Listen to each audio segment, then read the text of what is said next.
The elevated road stretching between Thiruvanmiyur and Uthandi spans approximately 14.6 to 15 kilometers and is being planned as a modern, four-lane structure to ease chronic traffic congestion on this bustling stretch of ECR.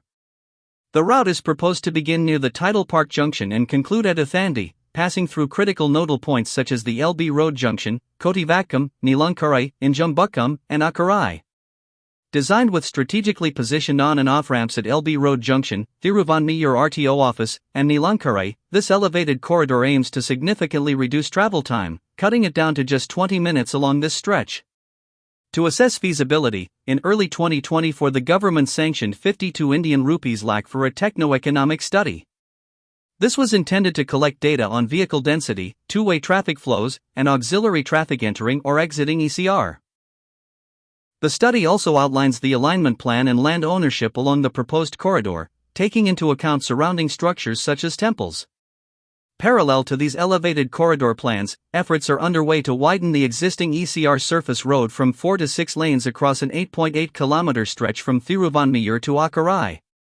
This work includes construction of stormwater drains, central medians, paved shoulders, and implementation of rainwater drainage systems.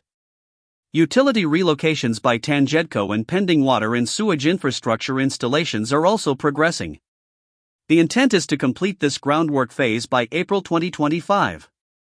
As of now, while the elevated corridor remains largely in the planning and feasibility stages, no construction has commenced. Land acquisition is partially underway, fully complete in many parts, but remains pending in areas like Thiruvanmiyur, where about 50% of documentation is still under process. Acquisition progress overall is advancing but not yet comprehensive.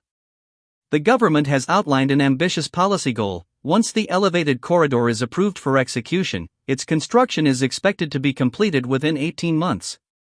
However, this timeline will only become actionable once all preliminary processes, feasibility clearance, land acquisition, design approval, and utility relocation, are finalized.